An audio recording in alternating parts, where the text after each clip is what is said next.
I am Annette, 28 years old, and I trusted my parents with everything, including the $87,000 I had saved since my first job at 16. When they called me sobbing about possibly losing our family home, I had no idea they were the reason my decade of hard-earned savings had vanished overnight. The betrayal blindsided me completely, leaving me to question everything I thought I knew about family loyalty. Before I dive into this painful story, let me know where you are watching from in the comments. If my journey resonates with you, please hit that like button and subscribe to join our community of survivors who have learned the hard way that sometimes the deepest wounds come from those closest to us. Growing up in Lakeside, Michigan, a small working-class town where everyone knew each other, I was always the responsible child. Our family of 4 lived in a modest 3-bedroom house that my parents had purchased when they were newlyweds. My father worked as a foreman at the local factory while my mother taught 3rd grade at the elementary school. We never had much, but my parents made sure we never went without necessities. My brother Jason was 4 years older than me and had always been the golden child of the family. With his charismatic personality and athletic prowess, he charmed everyone around him, especially our parents. Throughout his high school years, Jason was the football star who could do no wrong. When he broke curfew, it was because he was celebrating with friends. When he crashed the family car, it was just an accident that could happen to anyone. When he needed money for the latest video game or designer clothes, our parents somehow always found the funds. Meanwhile, I was the quiet, studious one who spent weekends helping my grandmother with her garden or working part-time jobs. I started babysitting at 12, took on a paper route at 14, and by 16, I was working at the local grocery store after school and on weekends. My parents always praised my work ethic, but never seemed to notice how differently they treated us. The pattern continued into our adult years. Jason attended 3 different colleges, never completing a degree, with our parents covering his tuition and living expenses each time. When he decided college was not for him, they helped him move to Chicago, where he jumped from job to job, calling home whenever he needed money to cover rent or pay off credit card debt. I took a different path. After graduating high school as valedictorian, I received a partial scholarship to the state university, but still needed to work throughout college to cover the remaining tuition and expenses. I double majored in accounting and finance, graduating with honors. Even with my scholarship and working 30 hours a week, I still accumulated $22,000 in student loans. The day I received my first full-time job offer as a junior accountant at Wilson & Associates, I created a detailed financial plan. I would live as frugally as possible, paying off my student loans while simultaneously building savings for a home down payment. I shared a tiny apartment with 2 roommates, drove a 12-year-old Honda Civic that constantly needed repairs, packed lunches every day, and limited socializing to free community events or affordable coffee dates with friends. Within 3 years, I had paid off my student loans completely, an accomplishment that filled me with pride. My parents congratulated me, but quickly turned the conversation to how Jason was considering opening his own business and how talented he was with people. I smiled and nodded, accustomed to their focus shifting to my brother. Over the next 4 years, I continued saving diligently. I moved to a slightly better apartment with just 1 roommate and allowed myself small luxuries like a monthly dinner at a restaurant or occasional new clothes from outlet stores. But mostly I remained focused on my goal, saving enough for a down payment on a modest home of my own. By my 28th birthday, I had accumulated $87,000 in my savings account. My target was $100,000, which would allow me to comfortably purchase a small home in a safe neighborhood with a manageable mortgage. I was so close to achieving my dream that I had started browsing real estate listings online, imagining what it would be like to have a place that was truly mine. My parents knew about my savings. 2 years ago, when I was hospitalized with appendicitis, I had given them access to my accounts in case of emergency. My mother had needed to pay some of my medical bills while I was recovering, and I had never thought to revoke their access afterward. Why would I? These were my parents, the people who had taught me about honesty and responsibility, the people I trusted most in the world. Looking back, there were signs of financial strain in my family that I chose to ignore. During holiday visits, I noticed my parents arguing in hushed tones about bills. My father postponed his retirement twice. My mother mentioned cutting back on her book club because the monthly dinner had become too expensive. But whenever I asked if everything was okay, They assured me they were fine, just being cautious with money, as they always had been. Then there was Jason, who, despite his perpetual money troubles, drove a new Audi and posted photos from expensive restaurants and weekend trips on social media. When I asked how he afforded such luxuries, he vaguely mentioned investments and side hustles. I assumed he had finally found his financial footing and was proud of him for it. This spring, I received a promotion to senior accountant with a significant salary increase. With my new income, I adjusted my timeline and decided I could begin house hunting immediately rather than waiting until fall. The housing market in my area was heating up, and I wanted to secure a property before prices rose further. I began working with a realtor named Diana, who quickly found several properties within my budget. One in particular caught my eye, a charming two-bedroom craftsman-style house with a small backyard, perfect for the garden I had always wanted. When Diana called to tell me another buyer was interested, I decided to make an offer immediately and went to transfer the down payment from my savings account. That was the moment everything changed. It was a Tuesday afternoon when I logged into my online banking to transfer funds for the down payment. The office was quiet with most of my coworkers at lunch. I remembered feeling excited, my finger hovering over the mouse, ready to take this monumental step toward independence. Then I saw my balance, $4,200. I blinked, assuming I had accidentally clicked on my checking account instead of savings. I navigated back to the account overview page and clicked on my savings account again. The same number appeared, $4,200. My heart began racing, and a cold sweat broke out across my forehead. There had to be some mistake. Just last month, I had checked my balance and had over $86,000. I scrolled through the transaction history, and what I saw made my stomach drop. Multiple withdrawals over the past 3 months, ranging from $5,000 to $20,000 each. All of them had the same description, in-person withdrawal. But I had not stepped foot in that bank branch in over a year, preferring to handle my banking online or through the ATM. Someone else had been withdrawing my money, someone with access to my account. With trembling hands, I called the bank customer service line. After verifying my identity, I explained the situation, my voice cracking with each word. The representative pulled up my account. Yes, she confirmed. There had been 8 withdrawals totaling $82,800 between February and April. All transactions were conducted in person at my local branch by an authorized user on my account, Margaret Williams, my mother. I felt like I had been punched in the stomach. The room seemed to spin around me as I tried to process this information. There had to be a mistake. My mother would never steal from me. Maybe her identity had been stolen. Maybe the bank had made an error. The customer service representative asked if I wanted to report fraudulent activity, but I could not bring myself to say yes. Not yet. Not without talking to my mother first. I hung up and immediately called my mother, but the call went straight to voicemail. I tried my father with the same result. Finally, I texted them both. Need to talk ASAP about my savings account. Please call me. My phone rang less than 2 minutes later. It was my mother, her voice unnaturally high-pitched and brittle. When I asked her directly about the withdrawals, her response was evasive. She mentioned something about a temporary family emergency and promised they would explain everything soon before I could press further. She said she had to go, but that they would call me back that evening. They never called. The next morning I called again and reached my father. His voice sounded tired and strained as he suggested I come home that weekend so we could discuss everything in person. When I insisted on knowing what had happened to my money immediately, he simply said, "This is not a conversation for the phone, Annette. Please come home Saturday. We will explain everything then." The next 3 days were the longest of my life. I could barely eat or sleep. Every time I closed my eyes, I saw the number $4,200 flashing like a neon sign. I called in sick to work on Wednesday. Unable to focus on anything, my mind raced through possible scenarios, each more concerning than the last. By Thursday, I had to return to work, but I was a shell of myself. My colleague Sarah noticed my distraction and pulled me aside at lunch. After some gentle prodding, I broke down and told her everything. Sarah, whose mother was a retired attorney, immediately recognized the seriousness of the situation. "That is theft, Annette," she said firmly.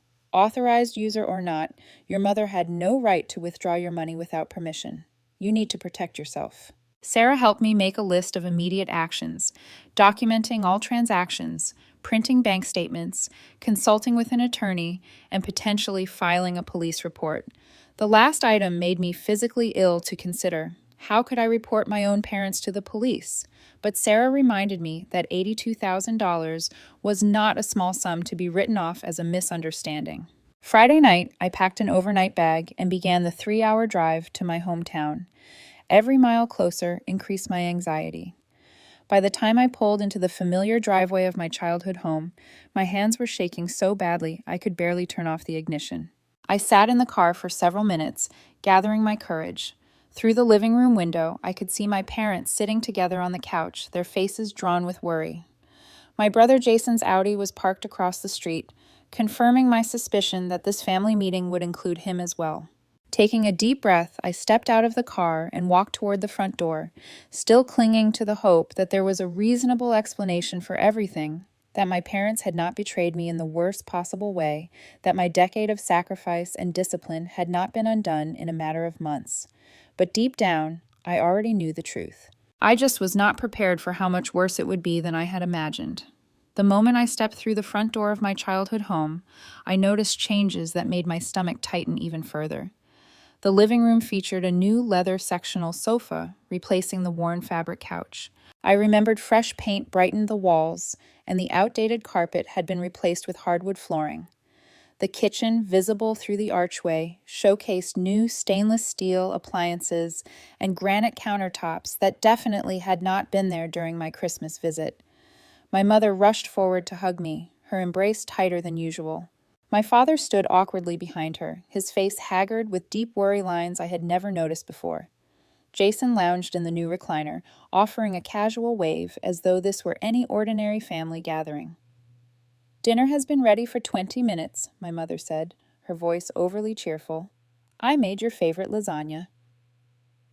The next hour was excruciating.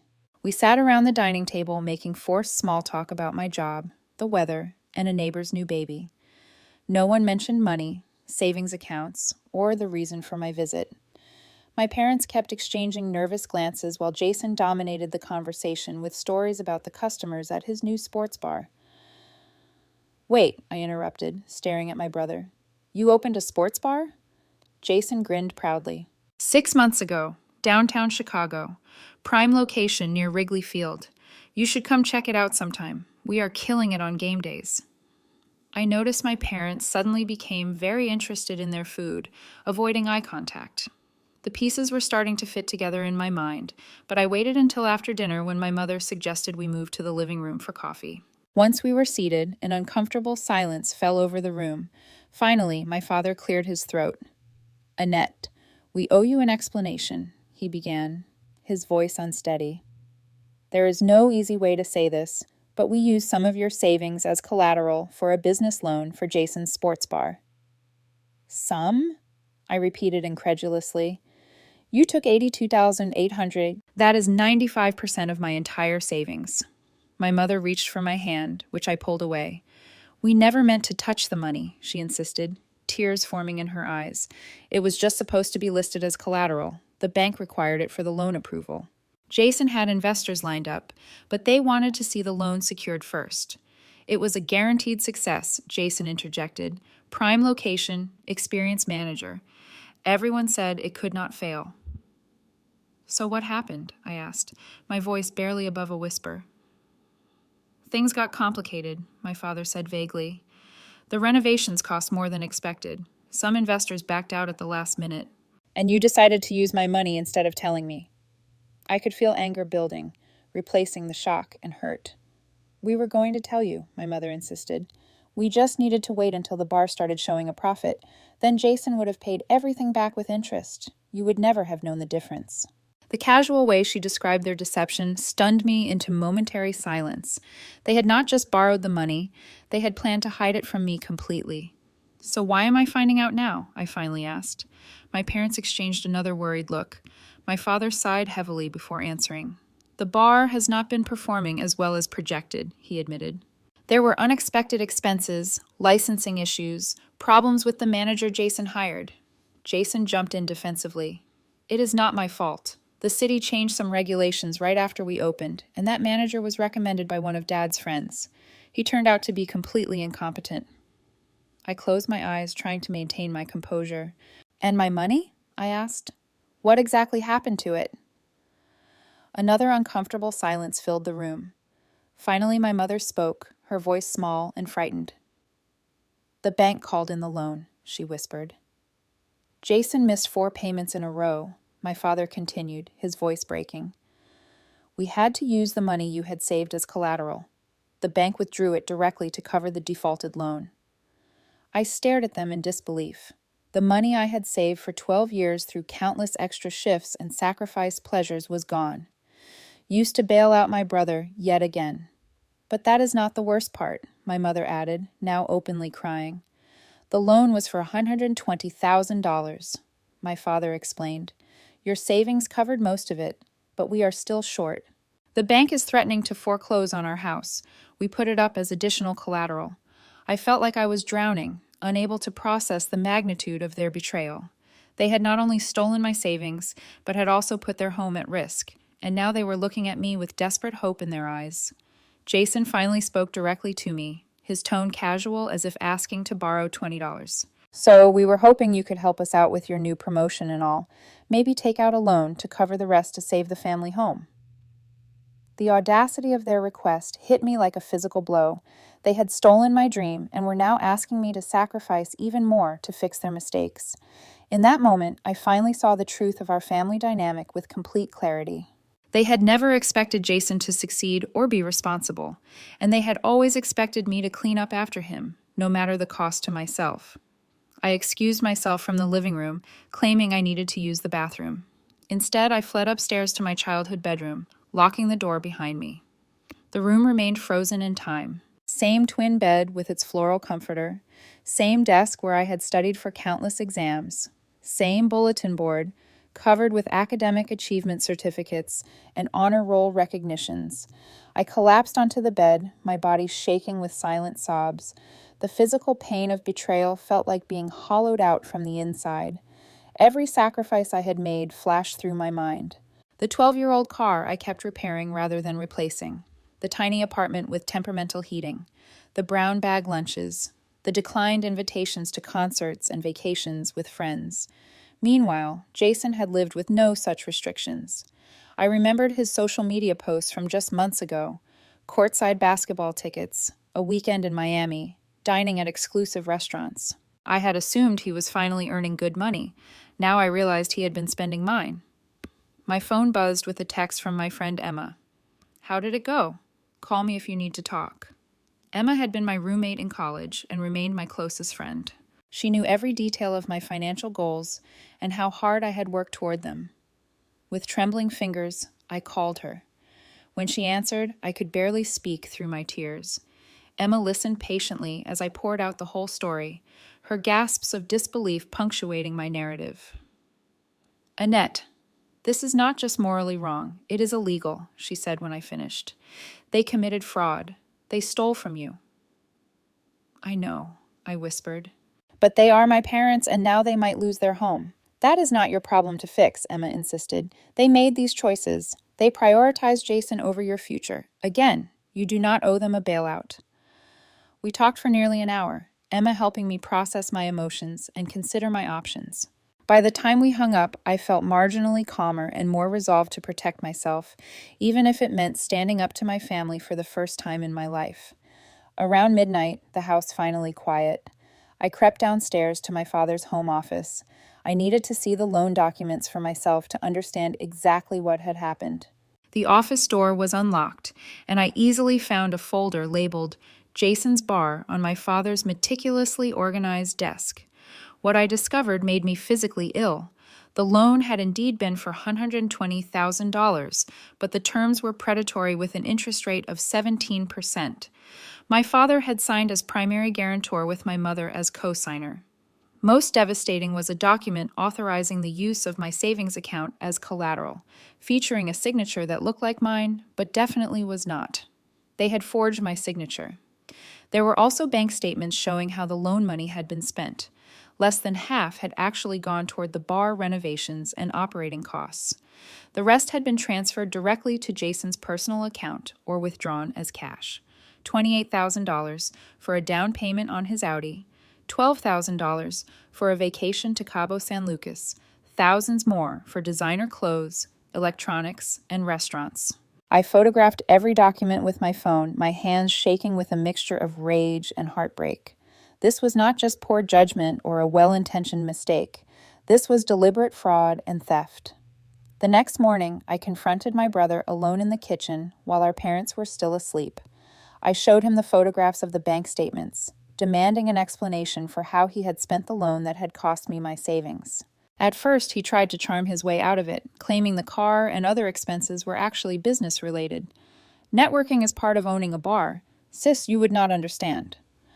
When I remained unmoved, his demeanor changed completely. His face hardened as he hissed, "You have always been so self-righteous, so perfect. You can easily save that money again with your fancy job. Why do you have to make such a big deal about this?" "Because it was mine," I responded, my voice steady despite my racing heart. "I earned every dollar of it. You stole my future." He rolled his eyes, always so dramatic. "It is just money." In that moment, I realized there would never be genuine remorse or understanding from Jason. In his mind, my savings had simply been a convenient solution to his problems with no consideration for the impact on my life. Over the next week, the pressure from my family intensified. Daily phone calls from my mother tearfully begging me to help them save the house. My father sending texts about how they would be homeless at their age. Aunts and uncles reaching out, some expressing sympathy for my situation, but most suggesting I should forgive and help my parents because family comes first. The stress began affecting my work performance. I missed deadlines, made uncharacteristic errors in financial reports, and zoned out during important meetings. My boss took me aside to ask if everything was all right, and I gave a vague excuse about family issues. I was granted a week of personal leave to sort things out. During that week, I barely left my apartment. I oscillated between rage, grief, and paralyzing anxiety about my financial future. My dream home was now out of reach. I would have to start over from nearly nothing at 28, with housing prices rising every month. After days of emotional turmoil, I finally reached out to a financial advisor recommended by a colleague. The meeting was a turning point. Patricia, a straightforward woman in her 50s, listened to my story without judgment before offering practical advice. "You have 3 paths forward," she explained. "You can walk away and start rebuilding your savings, accepting the loss. You can loan your parents money to save their house with legal documentation this time, or you can pursue legal action to recover your stolen funds." When I expressed concern about the impact of legal action on my family, Patricia looked me directly in the eyes. "Annette, they did not show that same concern for you when they took your money without permission. Sometimes the kindest thing we can do for those we love is hold them accountable for their actions." Her words resonated deeply. After years of enabling Jason and expecting me to do the same, perhaps what my family needed most was not another bailout, but a hard lesson in consequences. That afternoon, I scheduled a consultation with a lawyer. The law office of Thomas Wilson was located in a converted Victorian house downtown. The interior maintained its historic charm while functioning as a modern legal practice. I felt oddly comforted by the solid oak furniture and walls lined with law books, tangible symbols of order and justice when my life felt chaotic and unfair. Thomas himself was younger than I expected, perhaps in his mid-30s, but his confident demeanor immediately put me at ease. He listened attentively as I recounted my story, occasionally asking clarifying questions and taking notes. When I finished, I spread out the photos of the documents on his desk. He examined them carefully before looking up at me with a serious expression. "Annette, I want to be completely clear about this situation. What your parents did constitutes several criminal offenses: fraud, forgery, and theft. The amount involved makes it grand theft, which carries significant penalties, including potential jail time." My stomach clenched at his words. The thought of my parents in legal trouble was devastating despite their betrayal. "Could we handle this without involving the police, I asked. "Maybe just a civil case to recover my money." Thomas leaned back in his chair. "Considering we could pursue a civil judgment, yes, but given what you have told me about your brother's spending habits and your parents' financial situation, collecting on that judgment would be difficult. They simply might not have the money to pay you back." He went on to explain my options, including the possibility of pressing criminal charges, which would involve the police and district attorney. The evidence I had gathered would make a compelling case for prosecution. A year ago, I could never have imagined sitting in a lawyer's office contemplating legal action against my own family. But the documents spread before me told a story that could not be ignored or excused. This was not a misunderstanding or a desperate act in a moment of crisis. It was a calculated deception carried out over months with no intention of ever telling me. "I need time to think," I finally said. Thomas nodded understandingly. "Take whatever time you need, but I would advise securing your remaining assets immediately. Change your bank accounts, remove any authorized users, check your credit report, and freeze your credit." I followed his advice that same day, creating new accounts at a different bank and transferring my remaining funds. The bank manager looked concerned when I explained why I needed to close my account so urgently, but became genuinely alarmed when I showed her the forged documents. "This is a serious matter," she said. "Our fraud department will need to investigate. The bank may pursue its own action against the parties involved." After leaving the bank, I felt a strange mixture of relief and dread. Practical steps had been taken to protect myself, but the situation with my family was escalating beyond my control. The bank's investigation would proceed regardless of my personal feelings. That evening, I drafted a detailed email to my parents. I explained exactly what I knew about the loan, the forgery, and how the money had been spent.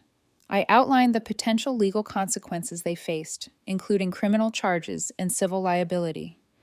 I made it clear that I would not be providing additional funds to save their house. Their response came within the hour. A phone call from my father, his voice trembling with a combination of fear and indignation. "You cannot seriously be threatening to send your own parents to jail," he said, "after everything we have done for you." His words ignited a spark of anger that had been building inside me for days. "What exactly have you done for me, Dad?" I asked. "You raised me, yes. You provided a home and basic necessities, which is what parents are supposed to do. But as an adult, what support have you actually given me? I worked my way through college. I paid off my own student loans. I saved for my own future while you poured resources into Jason." "But we are family," he protested. "Family stands together." "Is that what you were doing when you forged my signature? When you took my savings without even asking me? Was that standing together as a family?" His silence spoke volumes. "I do not want to see you and Mom suffer," I continued, my voice softening slightly. "But I cannot fix this for you, not this time." After hanging up, I sat in my darkened apartment, wondering if I had just permanently damaged my relationship with my parents. The thought brought fresh tears, but also a strange sense of liberation. For the first time, I had advocated for myself instead of accommodating their expectations. The next few days brought an onslaught of reactions from extended family. Some, like my maternal grandmother and an uncle, who had always seen through Jason's charm, expressed support for my position. Others were openly hostile, accusing me of being selfish and vindictive.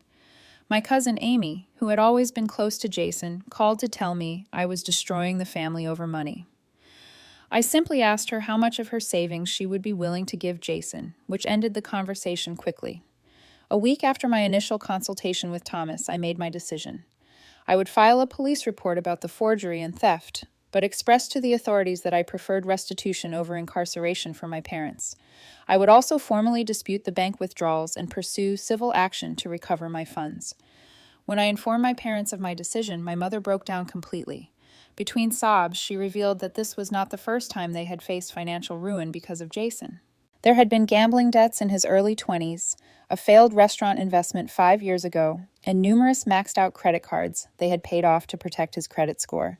They had remortgaged their house twice to cover his financial disasters, which explained why they were still making payments on a home they had originally purchased 30 years ago. "Why did you keep bailing him out?" I asked, genuinely confused.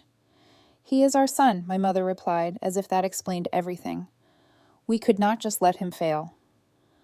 "But you let me lose everything I worked for," I pointed out. "Does being your daughter count for less?" Her silence was answer enough. Filing the police report was one of the hardest things I had ever done. The detective who took my statement was professional and non-judgmental, but I still felt physically ill providing evidence against my own parents.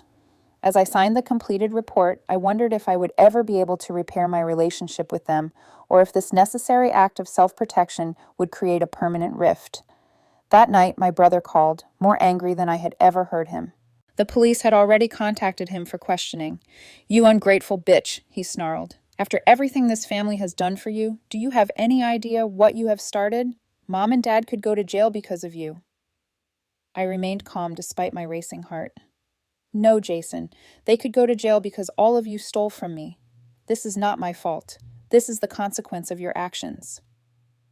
"You will regret this," he threatened before hanging up.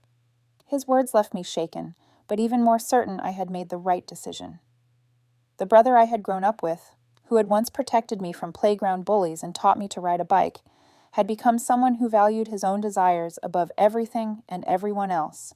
It was time for all of us to face reality. 2 weeks after I filed the police report, the investigation was in full swing. The bank had frozen my parents' remaining assets, pending the outcome, which included the funds from my savings that had not yet been spent. A forensic accountant was tracking exactly where the money had gone, building a case that grew stronger by the day. My parents were facing potential criminal charges for fraud, forgery, and grand theft. The gravity of their situation had finally sunk in. My father, once proud and authoritative, now sounded defeated on the phone. My mother had developed anxiety so severe she required medication to sleep. The family home had entered the initial stages of foreclosure. They had 30 days to bring the loan current before the bank would proceed with public notices and eventually auction. The deadline loomed like a shadow over every conversation. Jason predictably had disappeared. When the police attempted to question him further about his role in the fraud and his use of the stolen funds, they discovered he had cleaned out his apartment and left no forwarding address. His cell phone was disconnected. Even his social media accounts had been deactivated. My parents had not heard from him since the investigation began. His abandonment seemed to break something in my mother. After years of making excuses for him, she finally admitted the truth during a tearful phone call. "We have been enabling him his entire life," she confessed. "Every time he faced consequences, we stepped in to shield him. We thought we were showing him love, but we were actually preventing him from growing up." I listened silently, processing her belated realization. "And you," she continued, her voice catching, "we always leaned on you to be the responsible one. We took your strength and reliability for granted. We never worried about you because you always handled everything so well. It was wrong of us, and I am so sorry." Her apology, while appreciated, could not undo the damage. My savings were still gone. My dream home had been purchased by another buyer. My trust in my family was shattered, but it was the first step toward honesty between us. My father was slower to acknowledge the dysfunction in our family. He remained defensive and focused on practical matters like potentially filing for bankruptcy to protect what little they had left. It took a health scare to finally break through his stubborn pride. 3 weeks into the investigation, he experienced severe chest pains and was rushed to the hospital. It was not a heart attack as initially feared, but doctors diagnosed him with stress-induced hypertension and warned that without significant lifestyle changes, he was at high risk for a cardiac event. I visited him in the hospital, finding him looking small and vulnerable in the standard issue gown, IV lines running into his arm. For the first time since I was a child, I saw my father cry. "I have failed as a parent," he said, wiping roughly at his tears. "I thought I was building a safety net for my family, but I was actually weaving a web that trapped all of us. Jason never learned responsibility. You never received the support you deserved, and now we might lose everything." His acknowledgement marked a turning point in our family dynamic. The idealized image of my parents as infallible authorities had been replaced by the reality of flawed individuals who had made serious mistakes. In some ways, this more honest perception allowed for the possibility of a more authentic relationship moving forward. As the investigation continued, I found myself at a crossroads. The evidence gathered was substantial enough that the district attorney was preparing to file criminal charges against my parents. Jason remained missing, but warrants had been issued for his arrest. The family home was weeks away from foreclosure. Thomas, my attorney, called to inform me that the bank had recovered approximately $36,000 from my parents' accounts and Jason's business accounts that could be traced directly back to my stolen savings. The bank was prepared to return these funds to me immediately.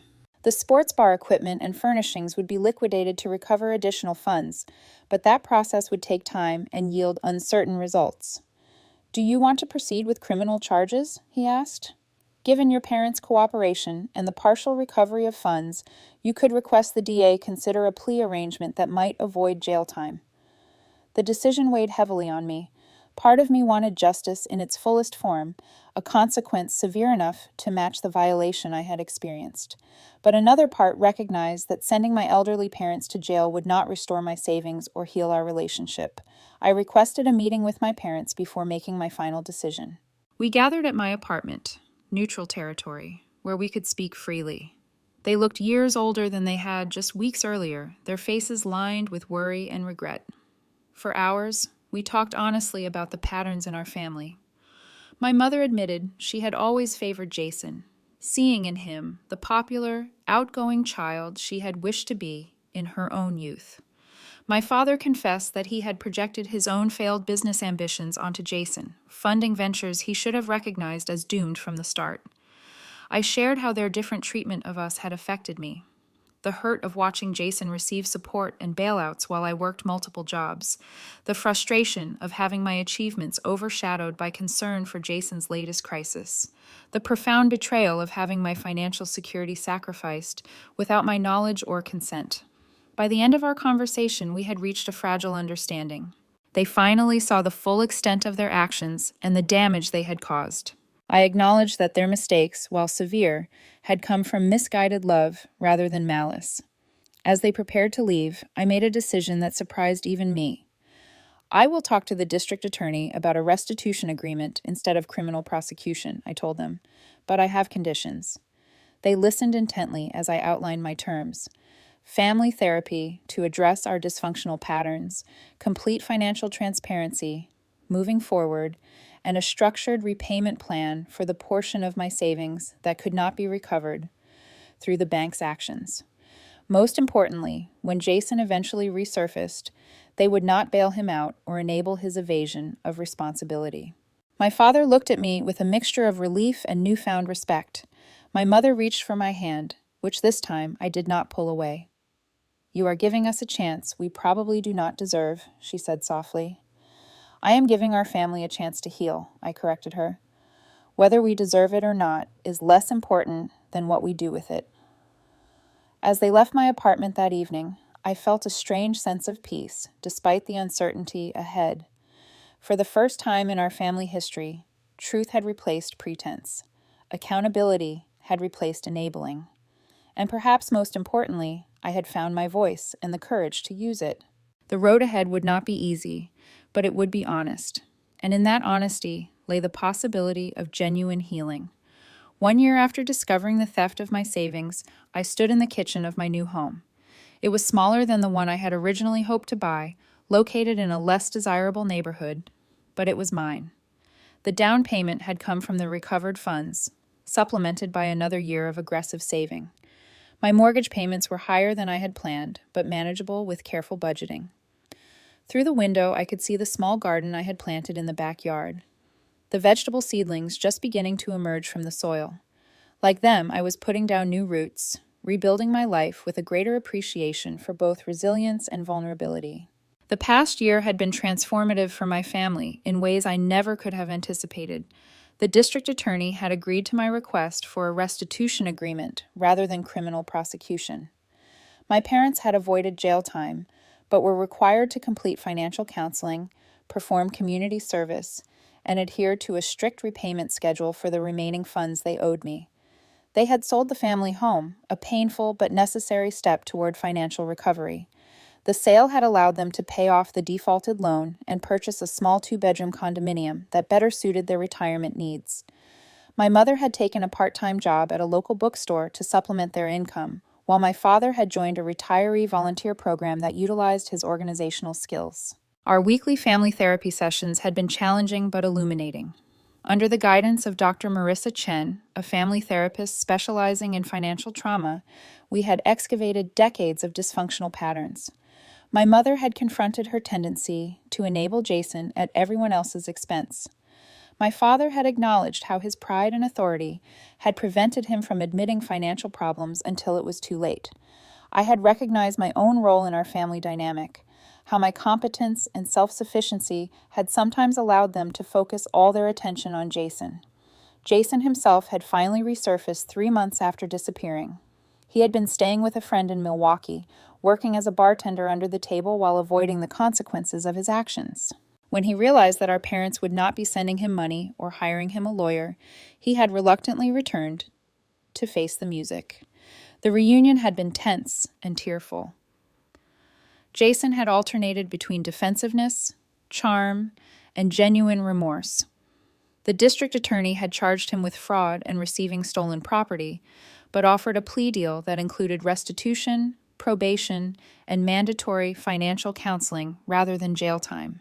To everyone's surprise, especially mine, Jason had taken his second chance seriously. He had moved into a modest apartment, found legitimate work at a restaurant, and begun making small but consistent payments toward restitution. He attended therapy both individually and with the family, slowly confronting the entitlement and irresponsibility that had defined his adult life. Our relationship remained fragile. Trust, once broken, could not be instantly restored, but there were moments of genuine connection that gave me hope we might eventually rebuild a healthier sibling bond. As for my parents, our relationship had evolved into something more honest and equal. They no longer saw me as the perpetually capable daughter who needed less support and attention. I no longer viewed them as infallible authorities. We were simply adults trying to love each other while respecting boundaries and acknowledging our separate journeys. The financial impact of their betrayal remained significant. Despite the partial recovery and ongoing restitution, I had lost years of progress toward my goals. My retirement savings had been delayed. My emergency fund was smaller than financial advisors recommended. The home I had purchased required renovations. I was completing them gradually as funds allowed. But the experience had also brought unexpected gifts. I had discovered strength I did not know I possessed, the courage to stand up for myself even when it was painful. I had learned that family loyalty does not require sacrificing my own well-being or enabling harmful behavior. I had built deeper friendships with people like Emma and Sarah who had supported me unconditionally through the darkest moments. Most importantly, I had gained a profound understanding of the difference between giving from abundance and giving from depletion. True generosity comes from a secure foundation, not from surrendering one's own stability. On this quiet Sunday afternoon, as I arranged fresh flowers in a vase my mother had given me as a housewarming gift, my phone chimed with a text message. It was from my father, confirming they would be coming for dinner that evening, as planned. Attached was a photo of the check they had just mailed for this month's restitution payment. The simple act of transparency, once unimaginable in our family, now formed the cornerstone of our healing process. No secrets, no unspoken expectations, no sacrifices without consent. As I prepared the meal we would share, I reflected on how family love at its healthiest functions, like the roots of the plants in my garden, providing support and nourishment while allowing independent growth, not entangling, not suffocating, but connecting in ways that strengthen rather than diminish. My journey had been painful, but the lessons learned would guide me through future relationships with greater wisdom and clearer boundaries. Trust now came with verification. Love came with respect, and family loyalty included accountability. If you have ever experienced betrayal by those closest to you, I hope my story reminds you that healing is possible. Even when the path forward looks nothing like you imagined, sometimes the deepest wounds become the doorways to our most important growth. Have you ever had to establish difficult boundaries with family members? How did you balance self-protection with maintaining relationships? Share your experiences in the comments below. If this story resonated with you, please like and subscribe to support more stories of resilience and healing. And remember, protecting your own well-being is not selfish. It is the foundation that allows you to truly be present for others. Thank you for joining me on this journey, and I wish you strength and clarity in your path ahead.